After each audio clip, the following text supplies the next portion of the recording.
Let me get into old Taylor Swift. Ah, doggy, doggy, dog. She got a new double album out. You know I'm not gonna waste my time listening to that garbage. I don't waste my time with Downy Soft. Downy White, Pillsbury Dough Girl don't do nothing for me. She's a marginal. She has no appeal.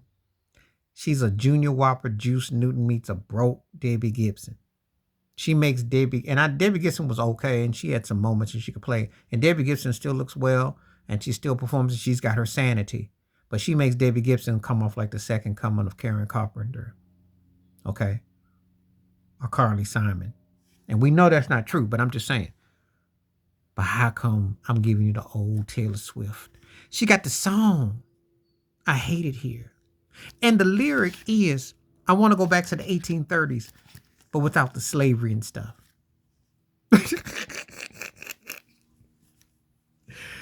This white girl actually wrote that. How the heck can you go back to 1830 and not have slavery and not go into not what you talking about? What in the earth, wind, and fire is she talking about?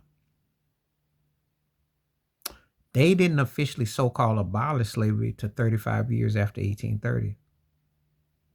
England was still pushing it. People in the UK don't talk about it because they gave it off and passed it off to America. They paid off the masters. They did not pay the slaves. Understand your history. How the heck can you romanticize a said time period?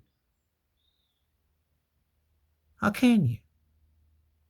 And if you're black, you go all the way up to 1964, 65, or you go all the way up to George Floyd. What is wrong with this white girl? What is wrong with her? Is she just dense in denial? Or is that vanilla ice cream? Is that Doughboy? Is that Pillsbury dough Wonder, that Wonder white wheat Wonder bread clear? That ranch, zesty ranch just got into her head just to say, you know what? I don't care.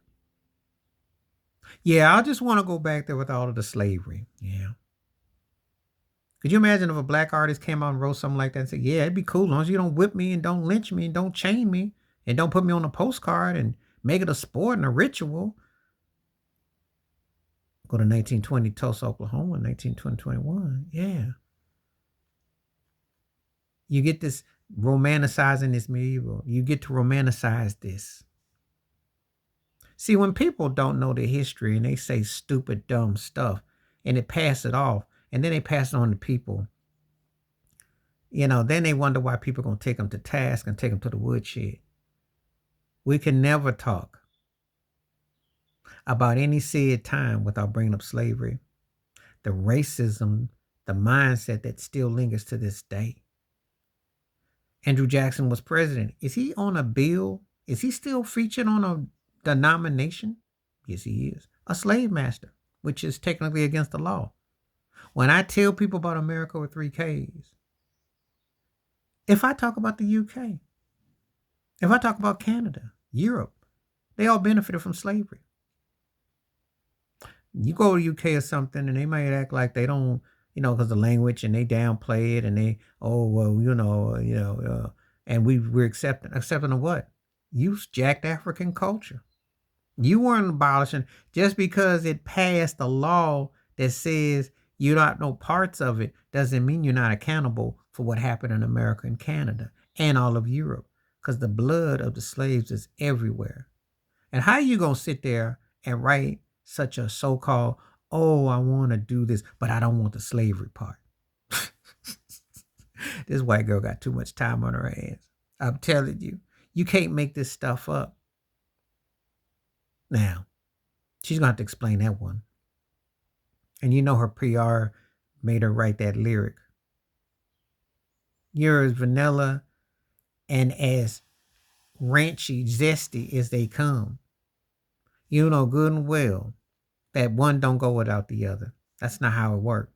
Because you wouldn't have your white privilege if it wasn't for slavery. You wouldn't have to put your album out because you got Beyonce chasing you because she wants what you got on the country charts and be accepted in different demographics because of that. So Taylor Swift, you and Caitlin Clark is white privilege 101. That's the cup that runs over. That's the vanilla ice cream that keeps getting served over and over and over and over and over again. You are the squeeze Charmin tissue that throws it in the toilet and flushes it and says, you got to have me to go through. You can't have one without the other. Can't go to 1830. We don't get to romanticize that. I'd love to live in America or live in UK or live in Canada or live in Europe somewhere and say, I don't have to really worry about that. But I do, because if you see these palaces and you see these buildings, African blood put those things together. You had to cross the Mayflower to get to the New World. And it just doesn't work that way. She needs to learn some history. She hasn't really, her white privilege gonna get her in real trouble. Please hit like, subscribe, work on thoughts, comments, and I do respond. Thank you. Wash your hands, keep your mind clear, watch out for another shitter if you like. I'm out. Peace.